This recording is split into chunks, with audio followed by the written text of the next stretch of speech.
Morning, everyone. Welcome to another edition of the Bread for Soul Convos with myself, Sir LSG. And firstly, thank you so much for joining me this morning. And it's been a great week so far. I mean, it's a Thursday. If you're watching this live, wherever you may be, firstly, thank you for tuning in. And I just want to say that, to the people that have been sending messages, sending comments on the show, I really, really do appreciate your feedback because it just makes me want to do more, and I get a sense of where the show is and the impact that it's doing on other people's lives, if I may put it that way. And on this morning show, I've got a friend of mine, super DJ and sound engineer and producer, Ket Laket. Hey, Mr. Troll, how are you? Leadership. Oh, grande leader. I'm grading you, bra. Ne, ke monate mona. Ka bona o itswaletse mo studio malatsi. Yeah, ish. Hauna ka mkhomo. Yeah, as well. Ne ke re o nne le nyana mo morago da ne cause e ka re ya go khatanyana ha wa tumela mo phone. Alright, alright. Yeah. Otherwise, yeah, man. Yeah, ne grand, fit, grand. No, firstly, thank you for joining me in Fetu. You've been one of the DJs by Longhore in the scene. They are very much respected for Spanish Sabone. Your consistency speaks for itself. I want to know from you, like, just with regards to how you see yourself. Like, are you conscious of the fact ya gore batho ba go respecta? Ira, o sharp. Leadership, Emma, I go on a very covered back in that way. Ya ne network ya gago nga re ke maswa ke senya. A o e check it. E check re tswelle pele ka yona. Let me know how gona go nkutlwa Cat ne. And I do have a question of the day that I wanted to pose to everybody who's watching. Let me just get to that quickly while Raymond Cat like it. Abakanye data. Rega data tlhomo. Okay, cool. So today's question of the day is, which South African songs would you like to see pressed on vinyl? And I mean, like, there's been a lot of hits that we've had in the past, specifically in South Africa. Mare Gare, we haven't been pressing enough songs on vinyl, So I want to know from you guys who are watching, which South African produced songs would you like to see being pressed on vinyl? And I'll get to the answers, some of your answers towards the end of the show. We currently lost Ket, and I don't want to stop the stream. I'd rather just wait for him to log back on, and just trying to think for like in the moment, so that you guys don't get bored with me. I mean, I can talk forever and ever, but I think let's rather wait for Ket. Yeah, so that's what I wanted to know. Like, which South African songs would you guys like to see being pressed on vinyl? A lot of songs are not pressed on vinyl. There's been a lot of hits in the past.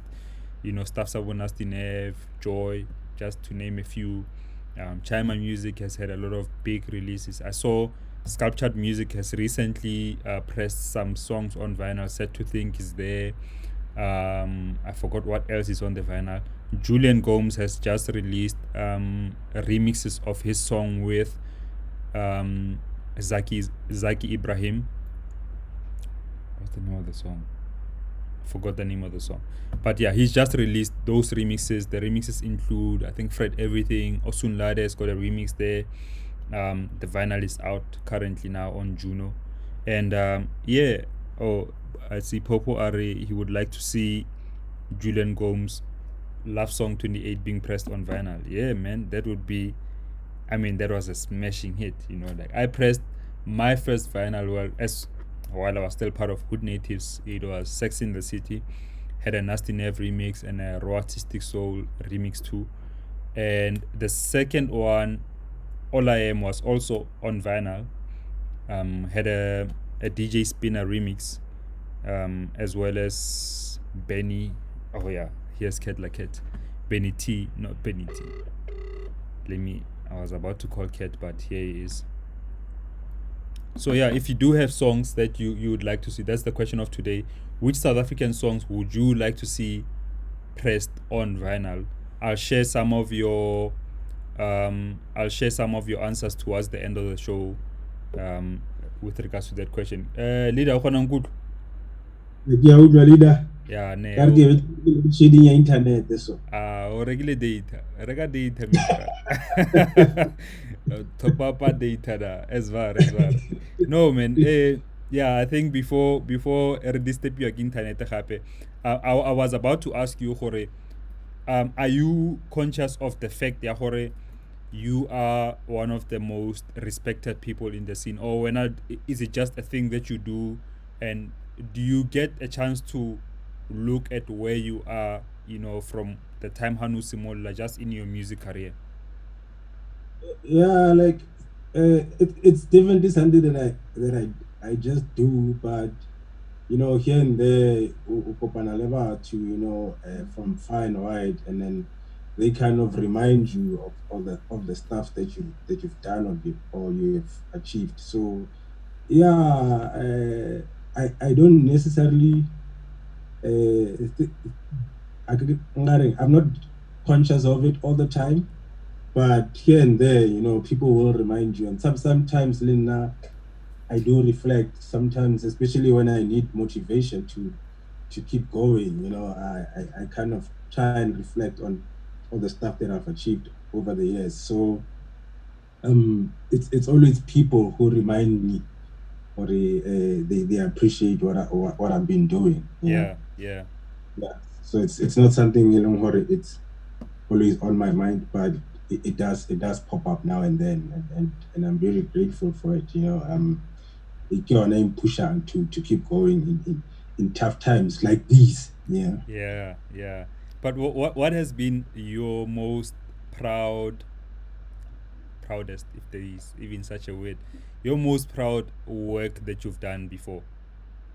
It's it's hard for me to pinpoint, because for me it's all just been part of one journey, and uh, I think with our industry, the ups and downs, it's not an upward trajectory all the way, so there's small kind of victories here and there, so like I'm proud of most of the stuff that I've done, even the small stuff, like stuff that maybe were intimidating for me in the beginning, stuff like hosting events, which was something that I was very intimidated of in the beginning. But we've pulled up some nice events.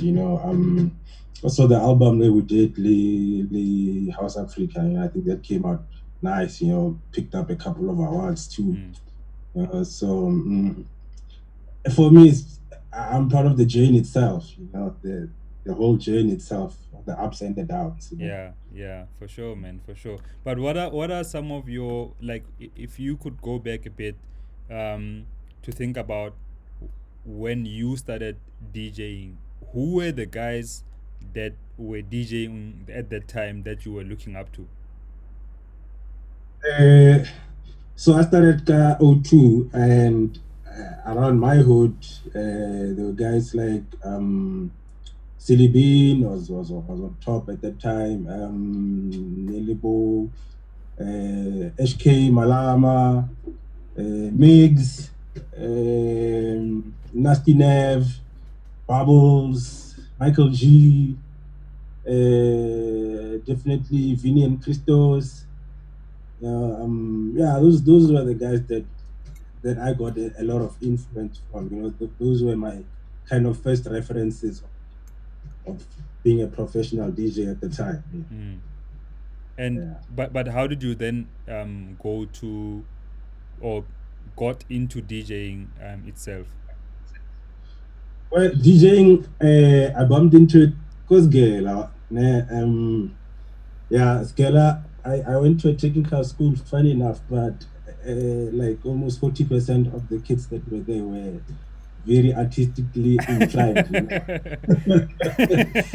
'Cause, yeah, a lot of the kids that went to the school, Pretoria Technical High School, are now currently in media, you know. Some are DJs, some are producers, some are journalists and whatnot, you know. It's in Liverpool, Small, Black Motion, Bones or Stones and Bones, DJ Bugs, you know. So there was that vibrant artistic scene, because you know, and then they used to have the DJ battle, you know. So I remember my first year, it's another first term, Valentine, yeah, DJ battle. I think that for me was my first time like people playing on vinyl straight mobile matara, you know, because I'd been following the music, but I was too young to be in a club, so I'd never actually seen a DJ live mobile. And here I am, go high school, and it's kids from my school, you know, but regular 18 that are doing this. So I got inspiration from that, you know. Obviously, after the DJ battle, I remember one of my friends, Kispanale, and I know Rip Q was playing there, Tino was playing there, and Shapa, Ohopola compilation, yeah, Oskido's Church Group, the first one. Yeah, yeah. Travel Blast. Yeah, stuff was there before it came out, you know, before that combination came out, and I was just blown away. I'm like, even these are kids from my high school. By the time they so that inspired me. Yeah. So obviously after that, I was speaking to a lot of them, trying to find out, hey guys, look at that music. You know, where do you get these things? You know, equipment, how much, and all that stuff. You know, so for me, that's where it started. You know, but I think for the first 2 years, I was just buying records because I didn't have turntables. So 2001, 2002, I was just buying records, you know, just buying. And then by three, I bought my first turntable. Iload. So it wasn't still a DJ set, you know, it was just for me to play at home. And then another friend of mine, I believe, you know, Les, the doctor. Yeah. Sure. Yeah. So Les stayed very close to my house, and he was into DJing too. He also got one turntable. So every weekend we'd come together, bring my turntable, he brings his turntable, and we would jam for about a year, you know. So I think I started properly mixing Pila Kabu like late 2003. Yeah. But yeah, by that time I had already collected a few records, you know. But even after 2003, I was still in my bedroom for a good 2 years happy, you know. Uh, like the small party stuff with the Sweet 16 and all that stuff. Sure. That nearly on the age group at the time, you know. Sure. But we didn't get to the club scene until 2006. You know? Yeah. And Yeah.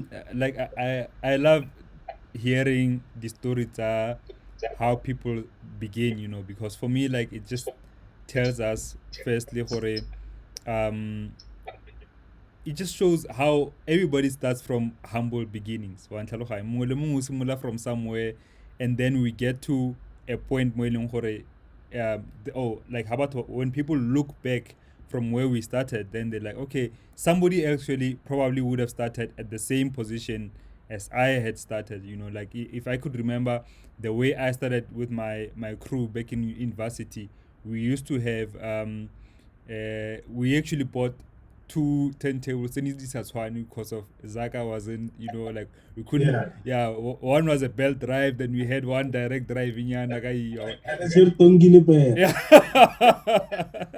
Yeah, and no one wants to be playing the belt drive or Yeah. but yeah, man. Yeah. Yeah. But let me play you a clip ne because ke batla go botsa about your relationship with Julian Gomes because ke itse le tswa kgakala. But Yeah, yeah, before we do, let me play this clip then re tla boela mo go yona. sure. Where did that start and yeah. Yeah. No, we very close, bro. Like yeah, where I start, bro. We basically from, you could say, from matric, going out of matric, that's when I met Cat. And yeah, man, like for me, he's an incredible DJ, selector. He just has his own style, bro, and he's defined his sound, and people love him for it, you know, including myself. Like he's one of my favorite DJs. So yeah, man, Cat like Cat's my brother, man. Sure. Yeah, man. So when I did Julian, le kopane kae fit? We actually met at a house party. We were still in high school. He was booked. I was there. Les was playing at that party. I wasn't booked there. And Julian was playing there. I think this was 2005. Yeah, 2005. So that's where I met him, late 2005. And then turns out we went to the same school the following year, college. We studied sound engineering together. So we hooked up at school the following year. I was in the same class now. And yeah, obviously we got close because rates are basically the same thing, you know. We had similar interest in everything, and I was already a fan of his style from that first party that I met, because I didn't know him before that party, and I was really impressed with his set. So yeah, the following year, that's when we became like close friends. I mean, the course one, we ended up traveling together to school. So yeah, I spent a lot of time with him in those 2 years that was girl. So it just became a relationship that grew over the years. So like you were saying, we became like brothers. Narabonana almost every day. Monday to Friday, na go classing. Friday afternoon, Rzena di club. So Rabonana sometimes Narabonana 7 days a week. Sure. So the brotherhood like grew from that. And I traveled a lot with him when he was doing his gigs. I'm also traveling with him opened a lot of doors for me, because he had already been exposed to a higher level of playing by the time he Kopanale. So I was also like met a lot of people through him. So it's just been that relationship that we've just been nurturing like over the years. Sure. And before we actually carry on, let me just put up the question of the day again to everybody who's just logged on. Today's question is, which South African songs would you like to see pressed on vinyl? Because we missed a lot of songs. There's been a lot of hits in SA. Are there any songs in particular locally produced that you would like to see pressed on vinyl? Oh, there's too much. There's too much leadership, especially the stuff that came out this year. Corona this year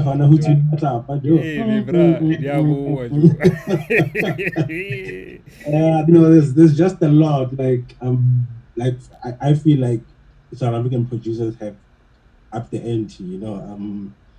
I mean, we've been making music for a long time, but Narusopo like a solid quality, and I think we're there now. I think we're there with the best in the world now. And yeah, and me personally being a fan of vinyl, there's a lot of tracks that I would personally like, to have. Kibone last week,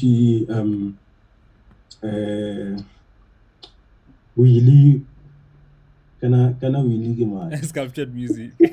Sculptured music. Yeah, it's out to the I saw sculptured music releases the last week on vinyl. Yeah. I'm trying to get my hands on that one.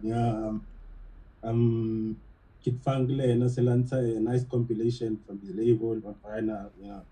There's a couple of nice South African stuff that's coming out on vinyl. So yeah, I'm hoping I'm hoping we can get like a plant, a pressing plant, they are more high.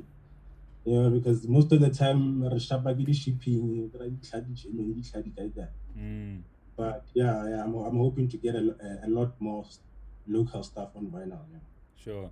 Man, Millen Namfeto, like I really wish that it was so easy to press stuff on vinyl. But actually I wanna ask you about the vinyl market. Do you think that it's viable though? Like is it a viable business to press Honestly, I don't know. stuff on vinyl? I don't know because I haven't done it yet.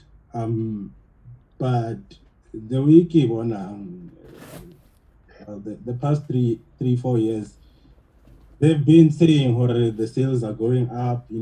It has surpassed the sales star CD. I mean, it's not like sales star CD are on point right now.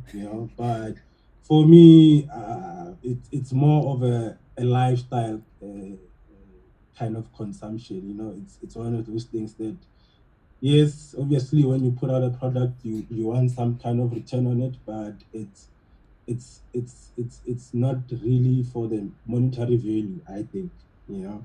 Maybe for the label, maybe that's why they don't press some of them.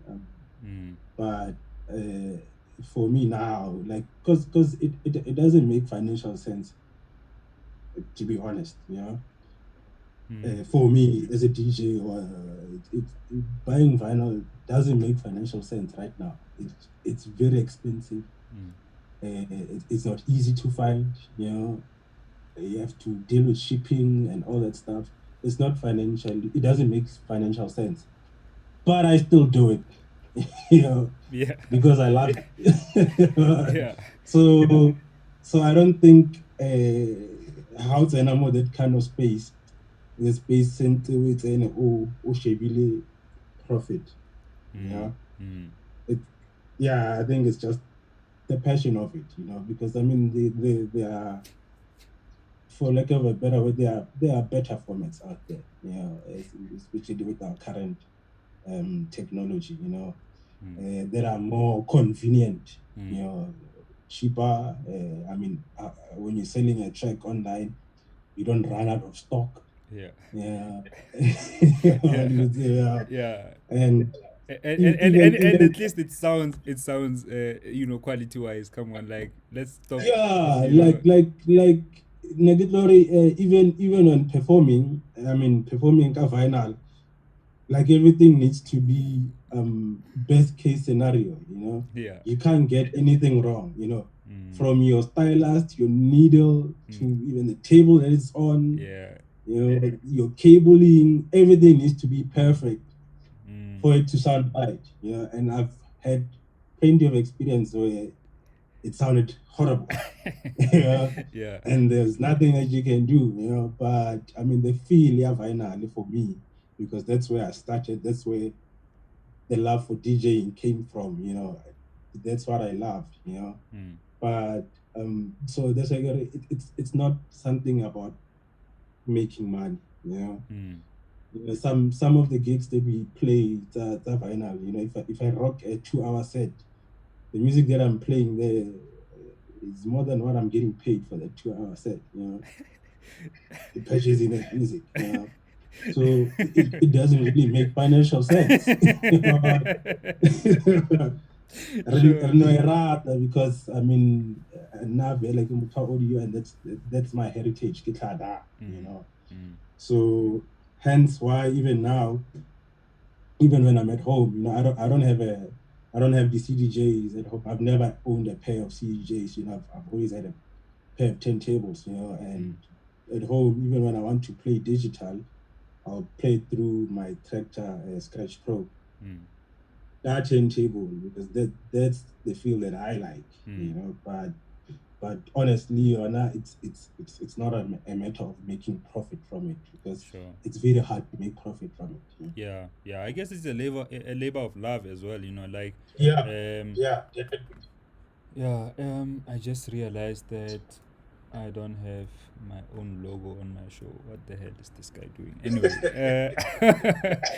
yeah, You're slacking, you're yeah, hey, slacking. I'm slacking, my man. Hey, like, guys, doing a show every day alone. Well, I mean, like, I've got my partner who does the research and does graphics Yeah, for me, but I still have to write the script. I still have to prepare the questions. I still have yeah, to prepare, the technical stuff for the show. And every day, man, at some point you have to. Some things you'll lose on some things, like you'll drop the yeah. ball. But it's okay. I'm not worried. At least there's no one coming to Doing a fire great me. job. Doing a great job, though. I've been following it. Doing a great job, man. Nah, thank you, brother. And just to close the talk, yeah, vinyl. Before we get into production and collaborations, um, what are the three stuff that you almost always play?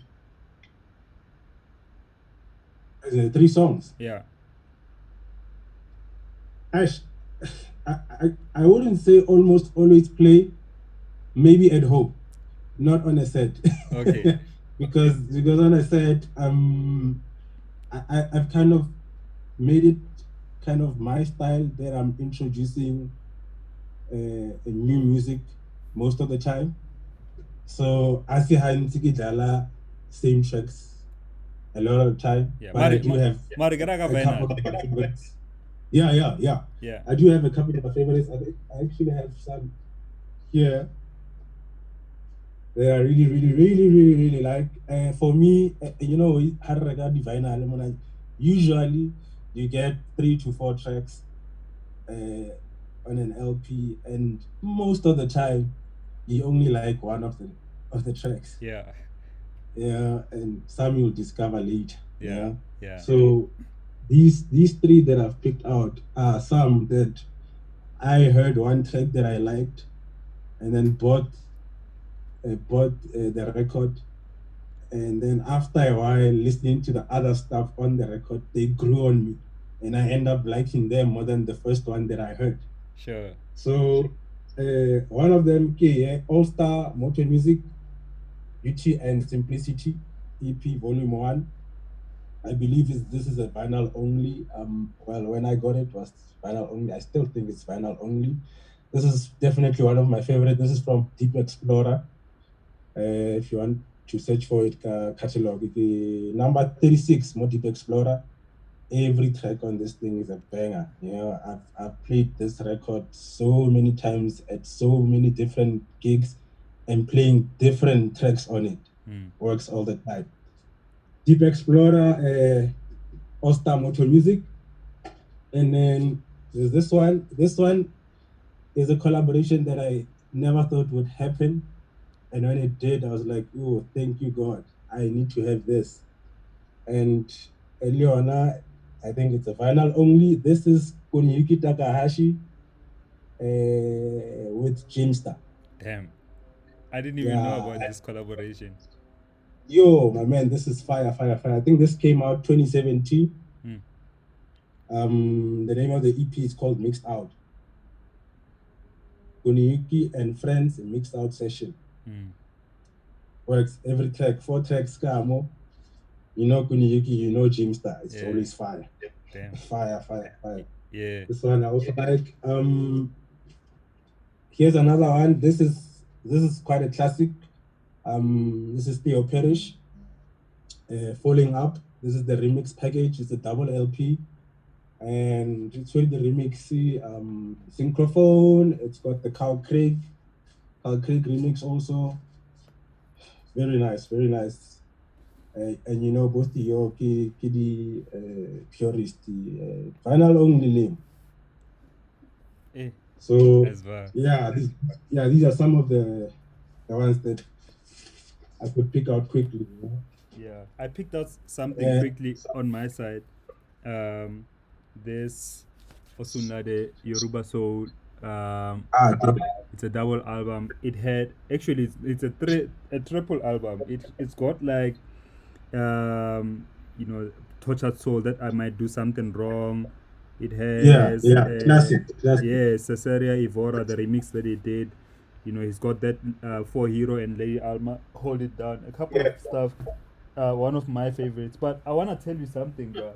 what I found out the other day, and I was telling Ralph Gam that, my man, you'll never guess this. So this Yeah. album of mine, the singer All I Am with Brian Yeah. Temba, Yeah. when I got the vinyl, I gave my mother one so that I frame it. I beg what. So when I went home, ka December, I got, nah, this thing's not working here. I'm gonna take it. Wait, please. Ke see it. Okay, and some framing, la frame it.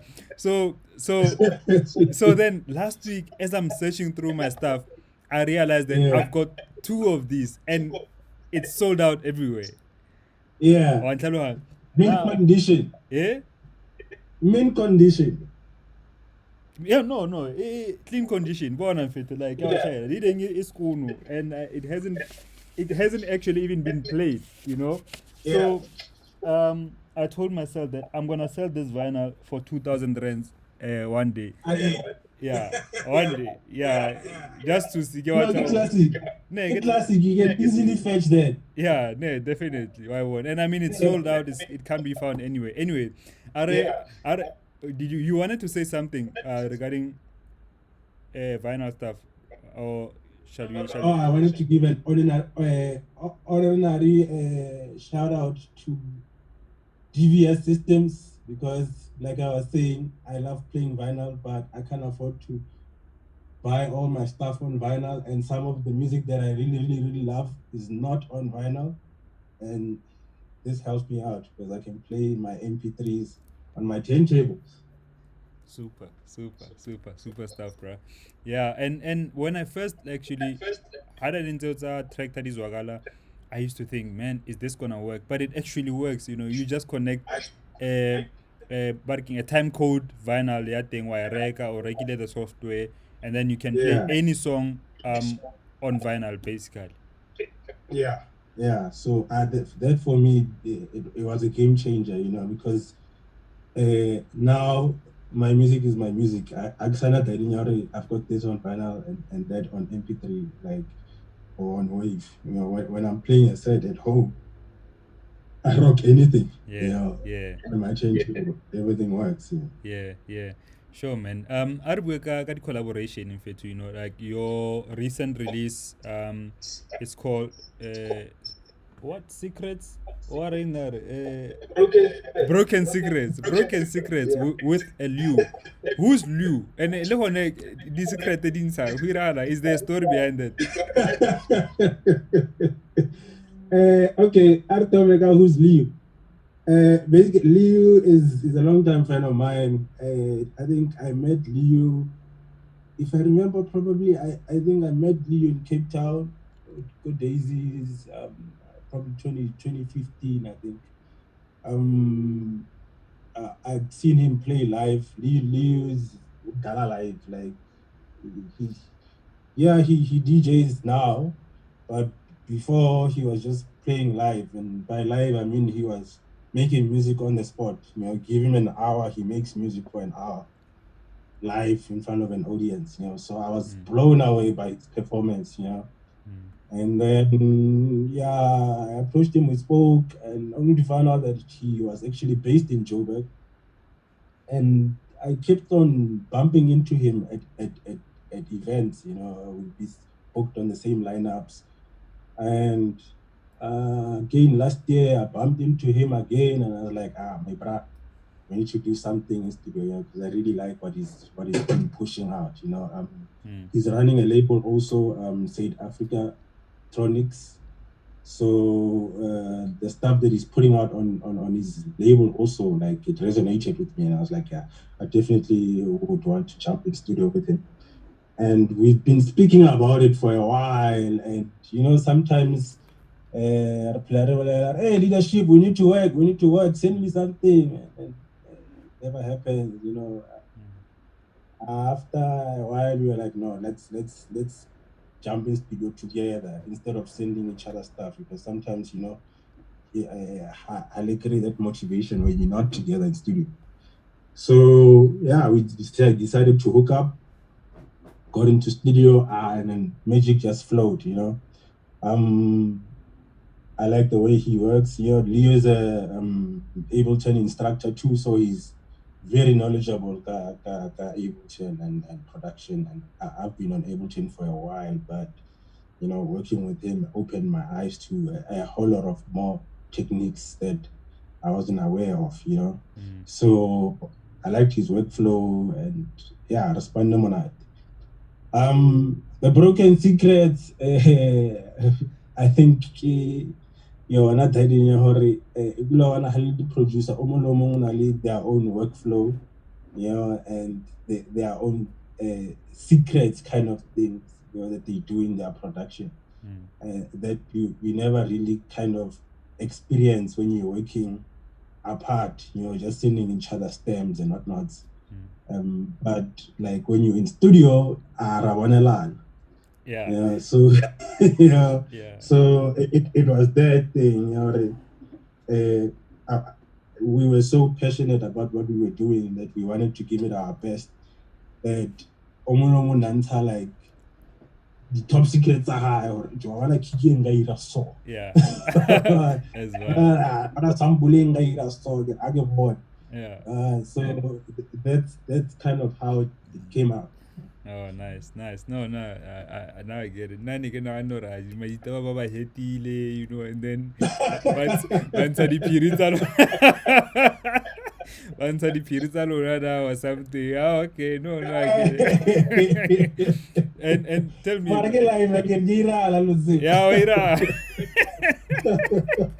Oira la fitu.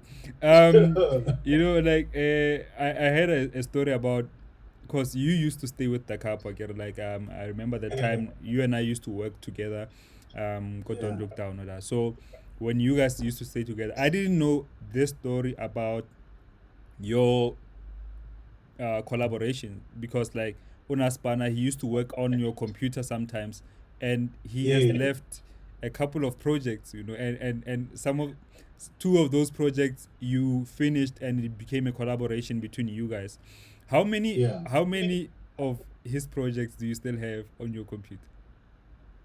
Unfortunately, that system is dead now. Hey, that system bugged out, so but the drive is still there. We hope you someday like technician because I mean, remember by the time I used to work with you, Nico was on production full time, every day, and he was working on two systems. He was working on my system, he was working on his system at the same time. And every time I got a new plugin or some new samples, he'd jump onto my system and just work. So he left a lot of projects. That system crashed because he left a lot of projects on that system. So we were just lucky to salvage a few.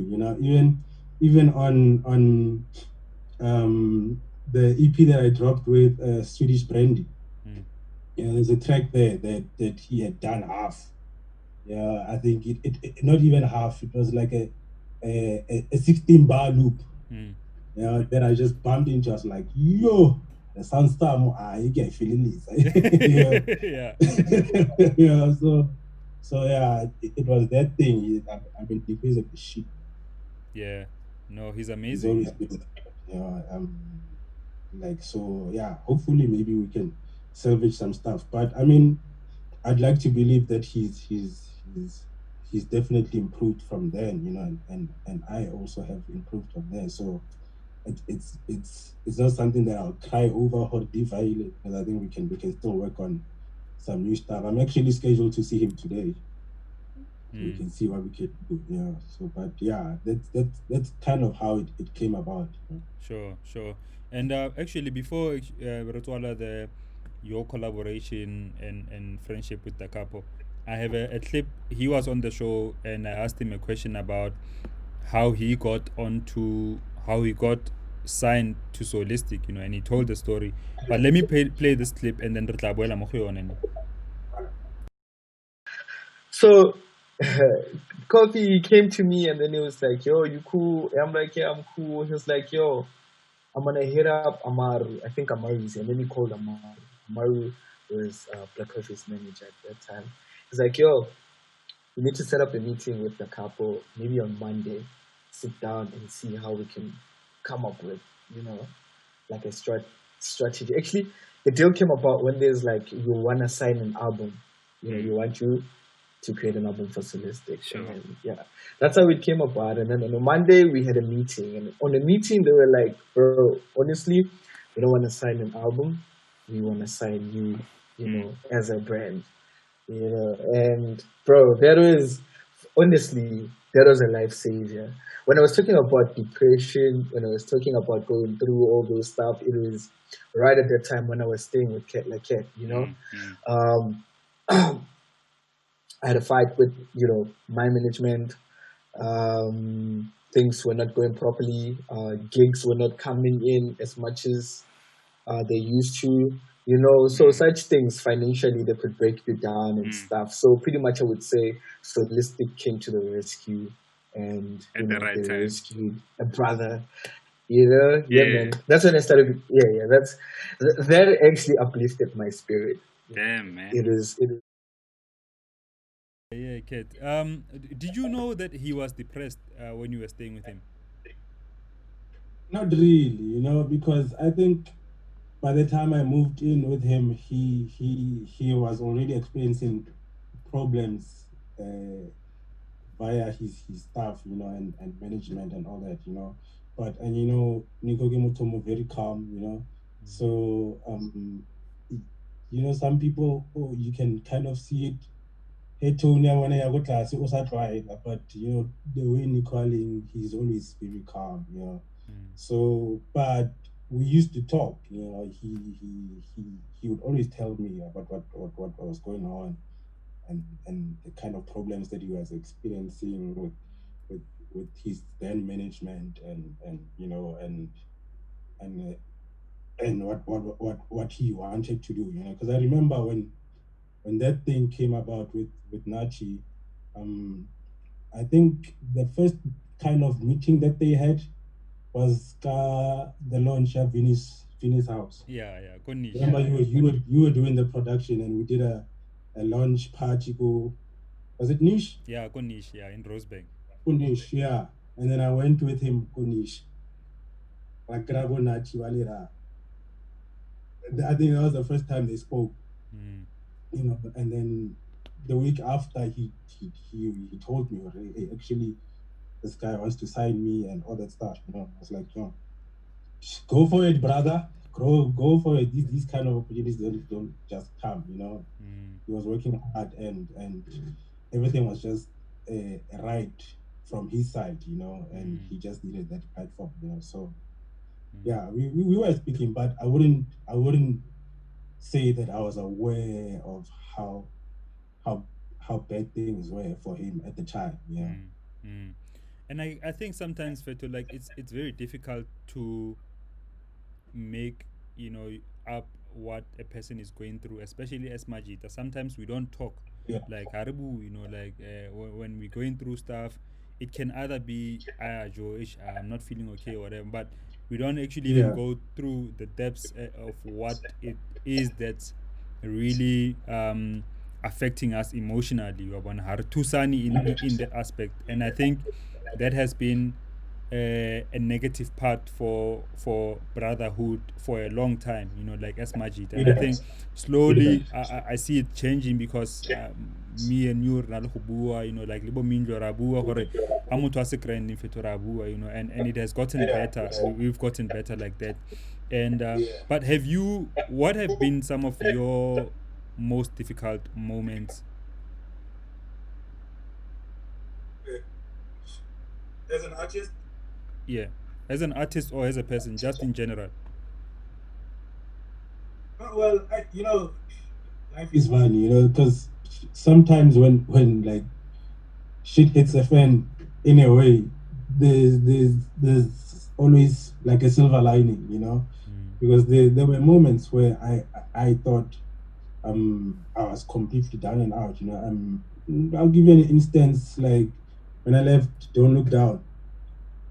That period was just messy for me, Personally, I thought I was at like the pits, But when I look back at all the other stuff that was happening in the background.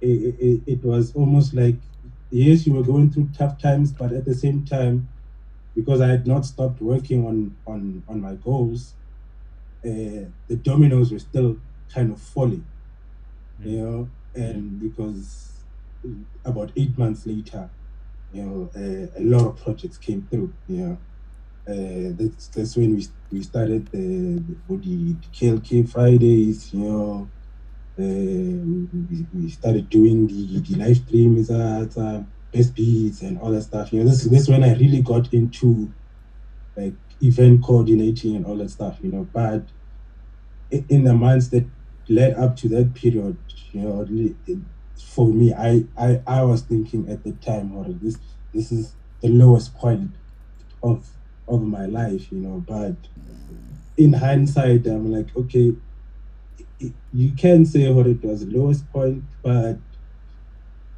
at that same time, you were also you also achieved this and that, which only the results showed later, So I think that in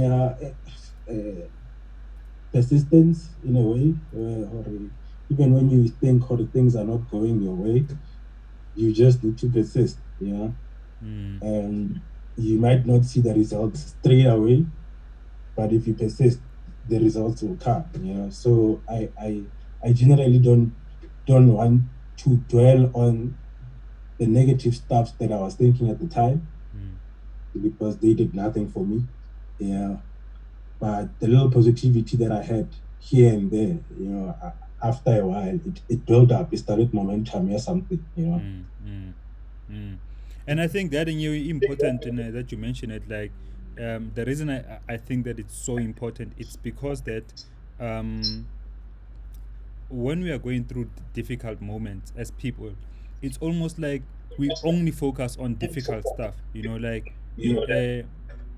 uh, for example, if I'm thinking about the time like I'm not gigging, and gigs have Yeah, been for the past 10 years. I've been working for a company for the past 10 years, but for the past 10 years, gigs have always supplemented almost 50% of my yeah, livelihood, So I same here. always, yeah, I always needed gigs. I always needed to work and get gigs in order to Yeah, survive. And I haven't been yeah, gigging since March, like everybody else, yeah, yeah. So So 4 months now. yeah, it's almost 4 months, and it doesn't seem like it's ending soon. Yeah, So the the most difficult thing for me right now has been, how do I level like my head?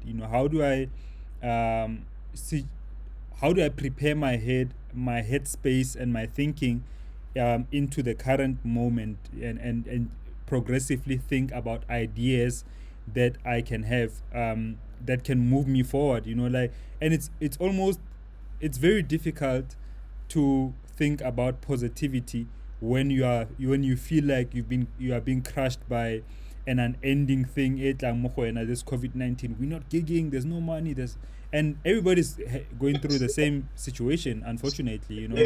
So yeah, I took it upon myself to do this show. It's something that I've always wanted to do for years now, and yeah, yes, even though it's not making me the money, but it's at least my mindset is at the right space. I'm not a depressed person. I'm every day I've got something to look forward to, and I think everybody can actually do something, not necessarily a show, but there is always some positivity amongst adversity.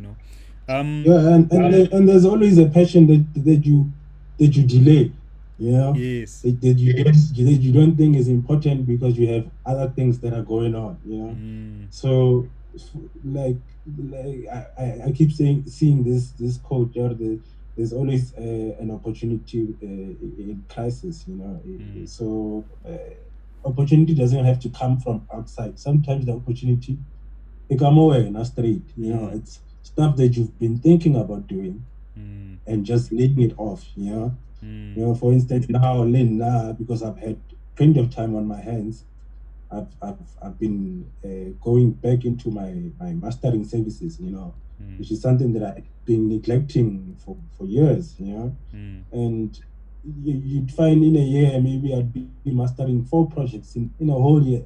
You know, I've now done 6 in the past 4 months. You Yeah, know, yeah. and it's that now. Like I'm really enjoying it. You know, it's like nagilevete how much I enjoy working with audio and making things sound better and all that stuff. You know, so you just need to channel yourself for okay, sharp. There's this thing happening. Yes, you need time to deal with it, but at the same time, you need time to focus on other strengths and other stuff that you've been neglecting that can feed your soul and put your headspace in a positive headspace.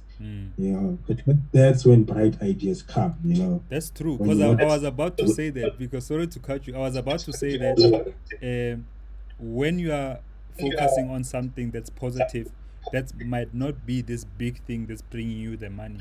Your Yeah, mind naturally gets into a creative mode of yeah, being, and then something might come up and be like, oh, okay, I can actually do something. But you will yeah, never reach that positivity mode if you are only focusing on negative stuff. That one you can forget.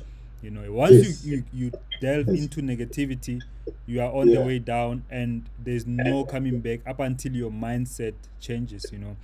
yeah. And Kat, before Fits and Fit, like there's a couple of stuff that I wanna get into, before in motivational speakers. Sure. But there's nothing wrong with that. There's nothing wrong with that. Um, you were performing in Morocco in Marrakech last year, right? If I'm not Yeah, mistaken, at the Beat Hotel. How was yeah. that experience? Hotel was dope. Beat Hotel was something that I had only seen once.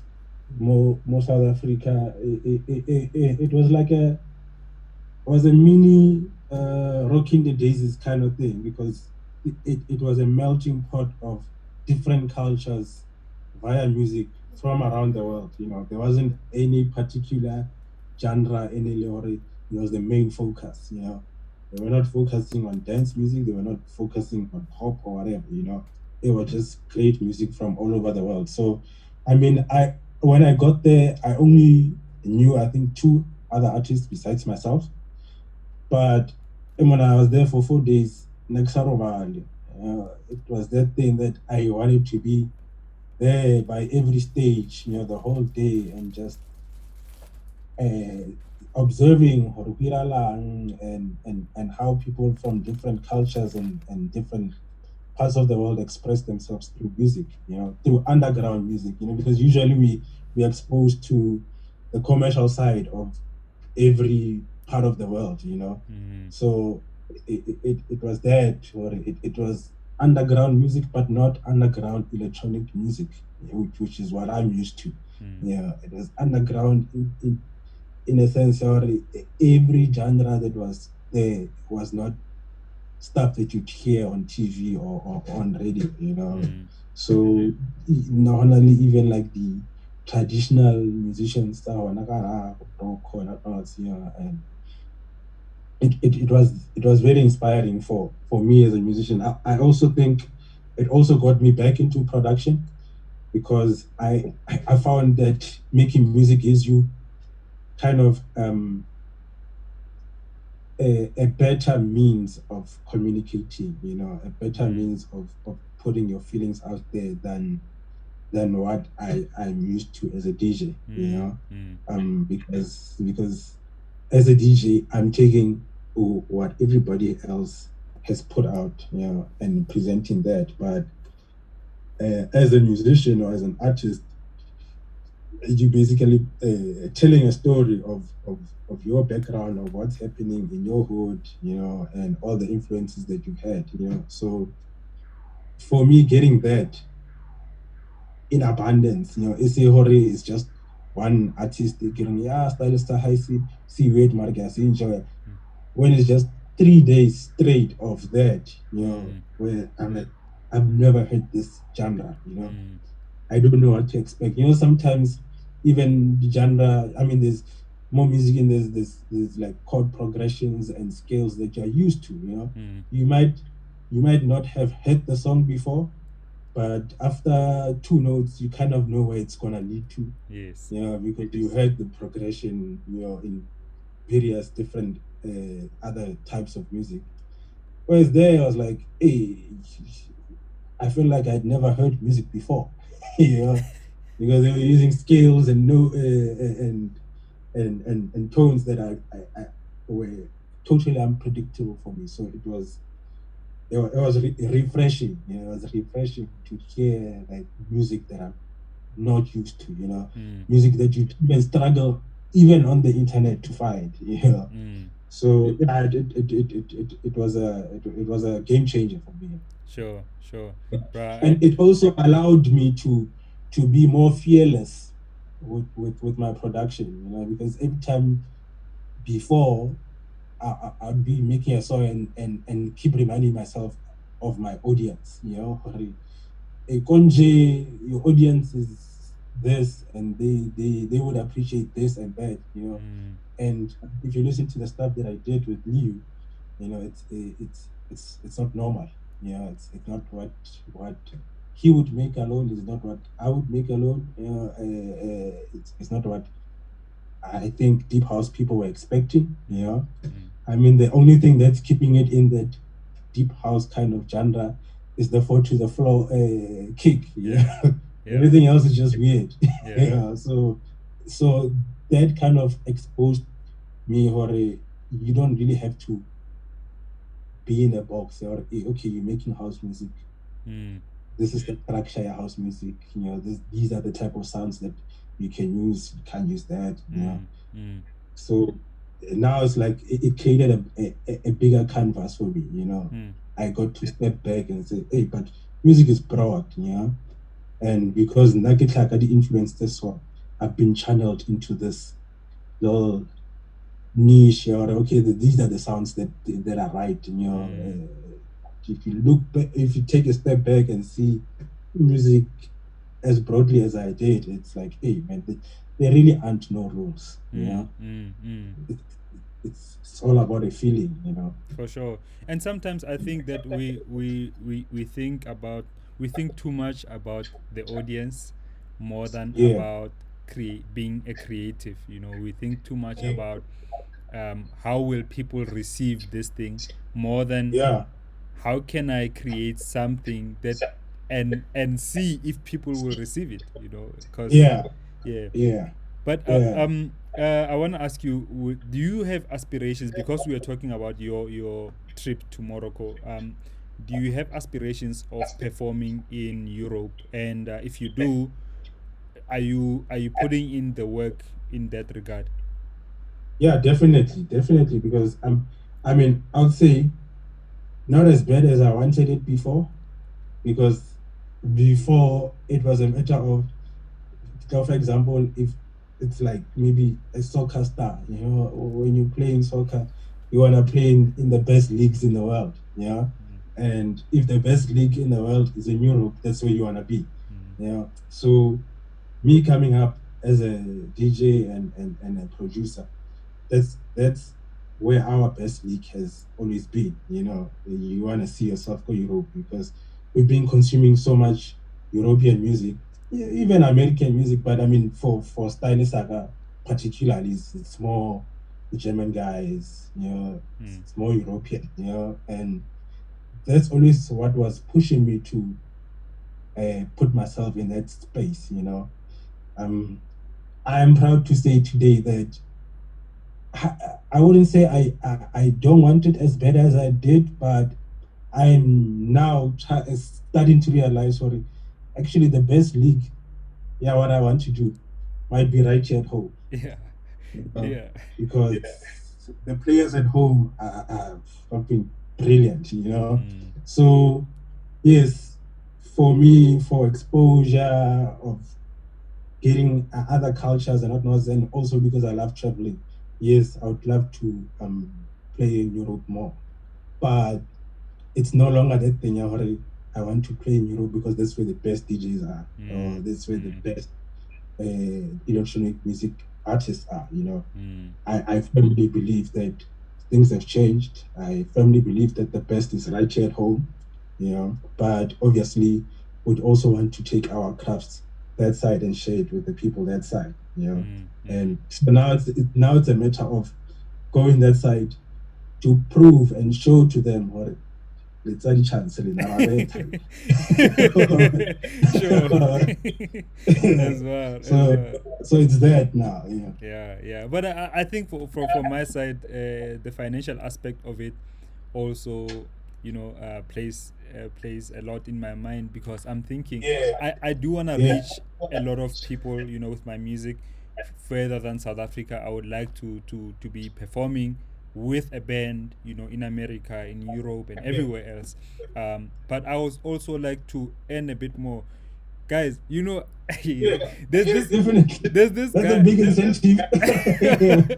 Okay, there's this boy on YouTube, ne? His name is Wabile. So this boy, what he's been doing, he's been messaging artist managers, Samajita piano and hip hop guys, right? He's been messaging them, sending them an email, like just making up a story for I wanna book your artist. This is the event, creating like a scenario of an event, but mainly to try and find out how much these people are charging, right? Human. No. This thing we need to talk. No. We need to, at some point on this show, actually, I want to get somebody, I will get someone, where we will talk about the financial aspects of being a deep house DJ. When do you think the time will come where we don't have to negotiate a 15,000 rents? Like now, Horotole 15 in Feto, like you have to. If it's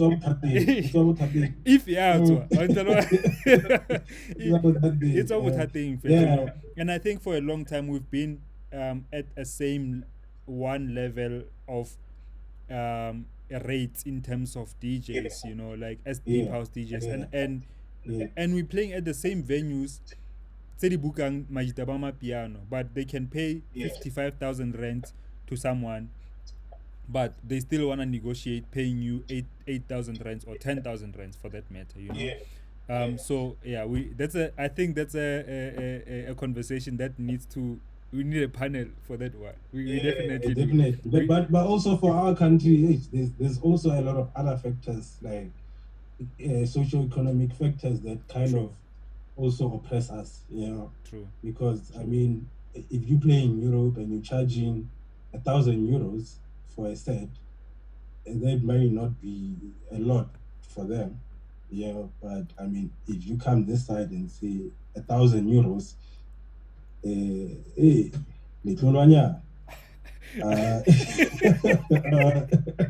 same amount though, but it's because of socio-economic problems that we have at home. That is true. That is true. But I do get you, Hori. There's definitely a kind of a culture in certain genres or styles of music where we kind of undervalue ourselves.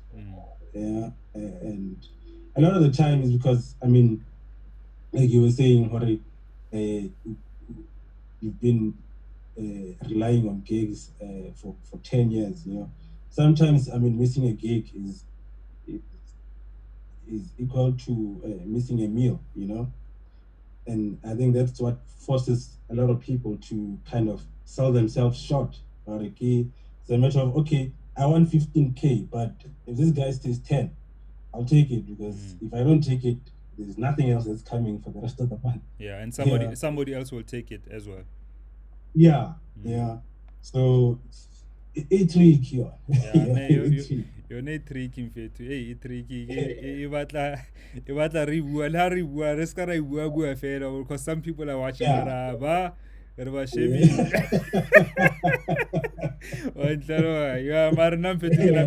Because like, listen, like honestly, just closing this topic yazaka, honestly speaking, also on another end, Kat, I've been playing for 15 years, ne?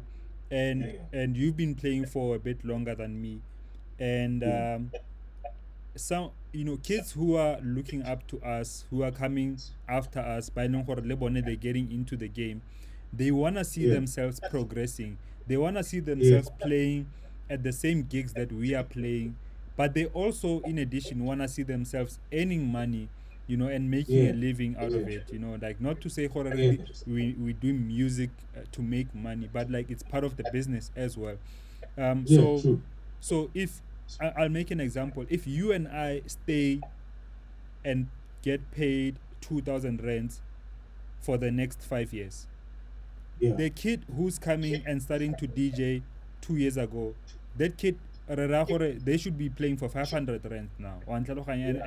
And the those kind of topics and levels, we need to address them at some point. I don't know how. I mean, we don't have the authority, clearly, but I think it's something that on a um, on a bigger scale, it's conversations that need to be had. Definitely. Yeah. I think those kind of conversations also. I think also in Terra most of the time is when we do kind of have these kind of conversations, is usually with a group from one party. For instance, we'd be talking about it as DJs, we're not involving the promoters, we're not involving the club owners, we're not involving the other stakeholders in the value chain, because it's not just the DJs at the end of the day, there are other stakeholders, that play a role. And I think a lot of the time what's letting us down is not being transparent with all the stakeholders that are involved in a particular event, because usually there'll be a manager or the promoter of a certain venue communicating with your manager or yourself, booking, and how about like who negotiate and all that stuff. It becomes a problem because the person hana point of view, how you work as a business, or what drove you to be at the level that you are at now, that he requires your services, and how will his event or his booking sustain you to be at that level or at a higher level outside. A lot of the time is just they just want to take what they can grab, and that's it. Arena industry where we work together. It's always a once off. If Kinyago Puga say LSG and say LSG got 20,000, I'm gonna negotiate him down to 15, and I'm gonna use him once. Whether Kwata on Troy after that, it doesn't matter. I got his services. If I need somebody to do something like that, bucket the thing, Julian thing, then I got that 20, negotiate that down to 50, and we don't build that thing. Okay, the industry where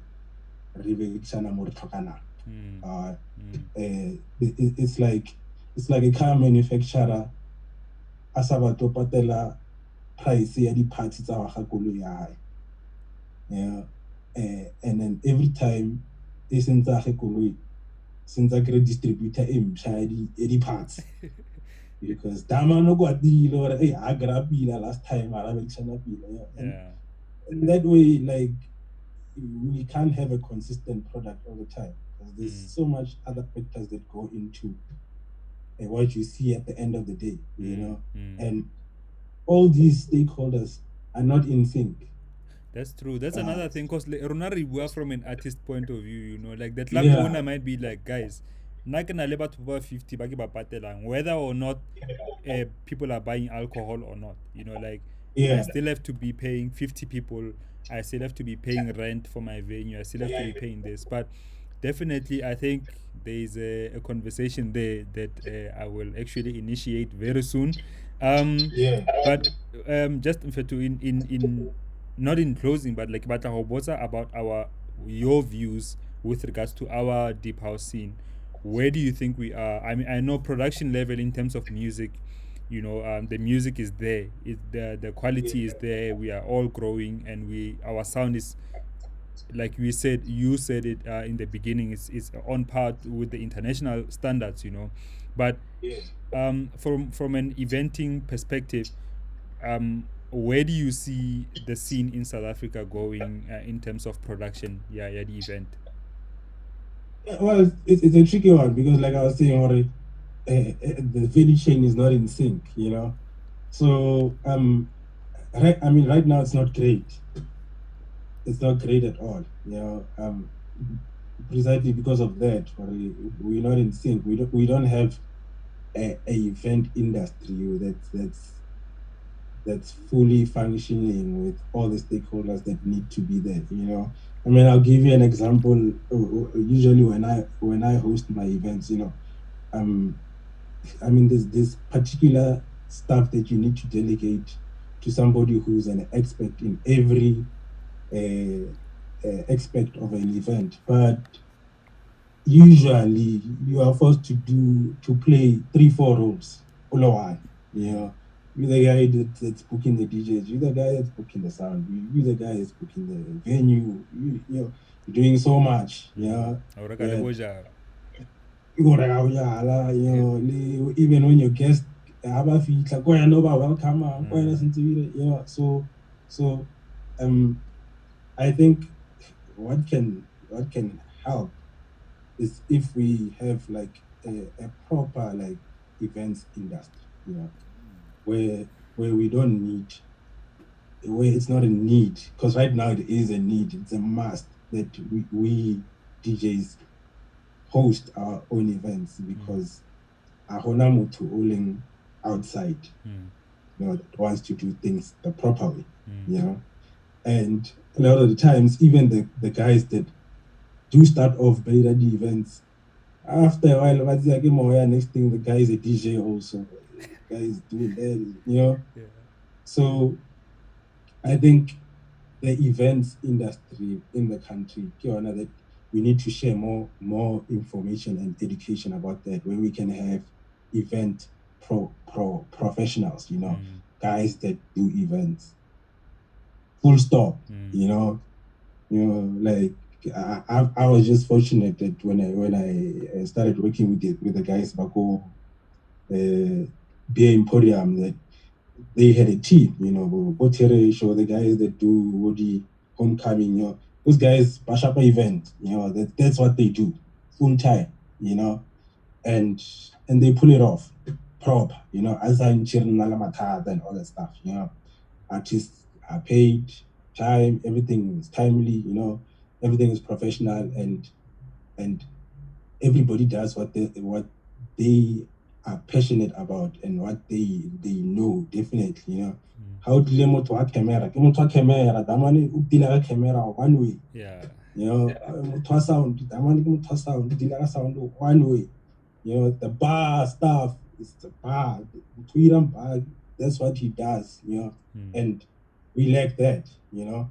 you find it in pockets, I've seen at some of the events that I get booked where over event day was properly organized, and everybody was is a professional in that role, So I think for us, we don't really have a strong events industry, and that's what we need to nurture now, because creativity wise the music is there, but we need to now start creating platforms for us to showcase the music, but creating platforms in a professional way, because I think that's also what both European guys and American guys have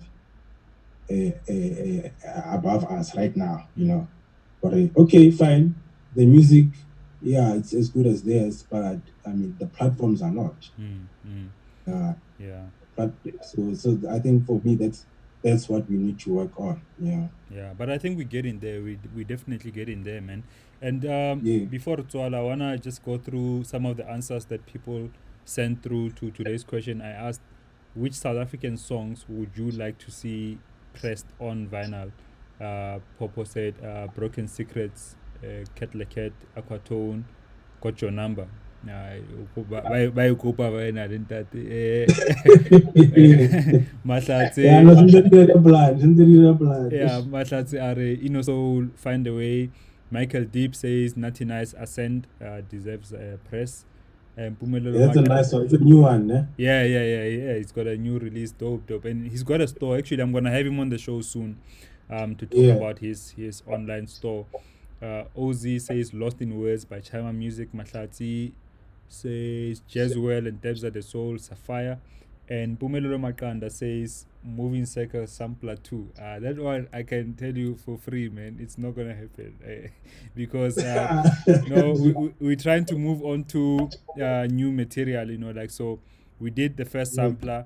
I was hoping that we can do the second one, but I don't know. Maybe more people need to.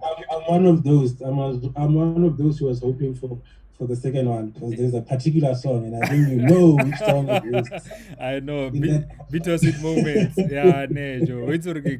I need maybe I should speak to Ralph to see if we can do like a sampler. Probably only provided if we can. Limited 20 copies. Yeah, hey, my depressing plan to Joe, but what's 300, 200?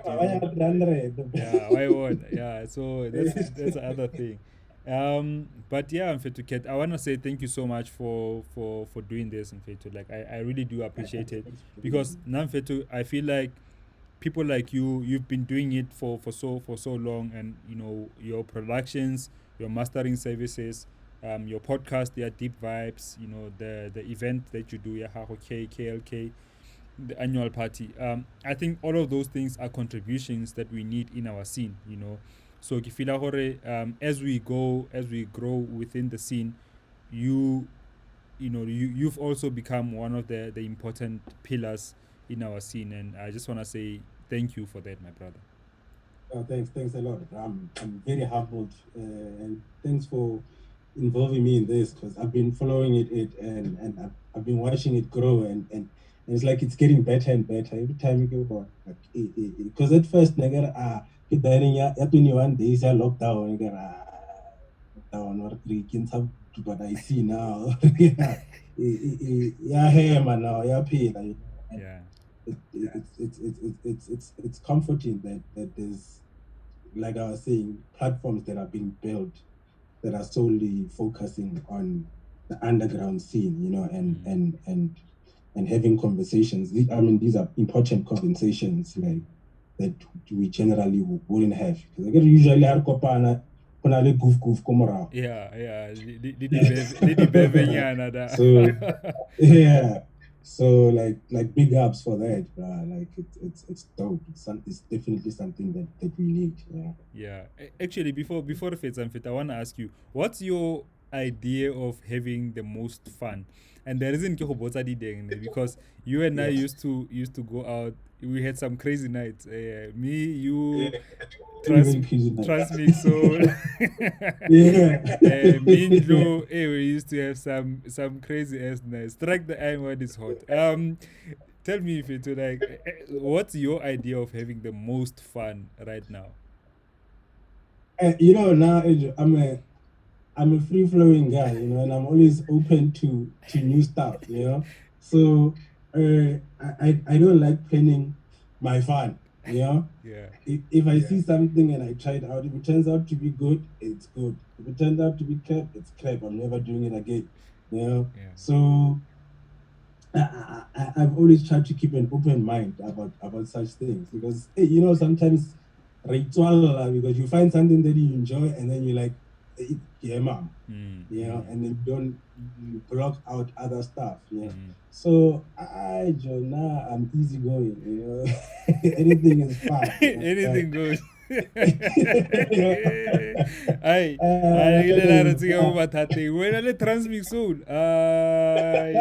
think you were the worst influencers, guys.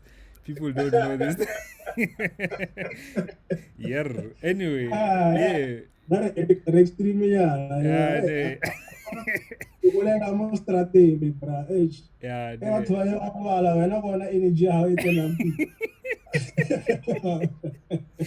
I know all about the street. Hey, Peter, no. Anyway, yeah, thank you, Kate. We'll meet up. We'll link up on the other side.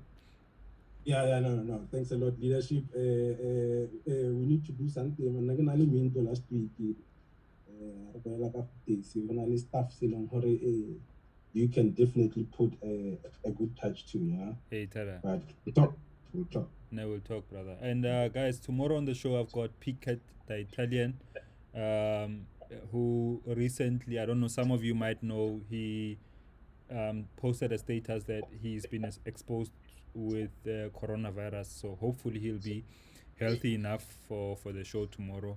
And otherwise, thank you for watching. Please tag That's somebody. also an important, very important role player more the events. That guy, Yeah, very important, very important. And I'm really looking forward to chatting to him, especially about his gig, the Italian experience, elegant experience. I must not forget the elegance. Yeah. Anyway, sure, Brian. John, thanks for having me, brother. Hey, Tara. And guys, if you enjoyed the video, please tag somebody in the comment section who might learn from it, who might enjoy it too. And let's please share it as well so that more people can see the video, more people can see the show. And let's remember to stay creative. Peace out.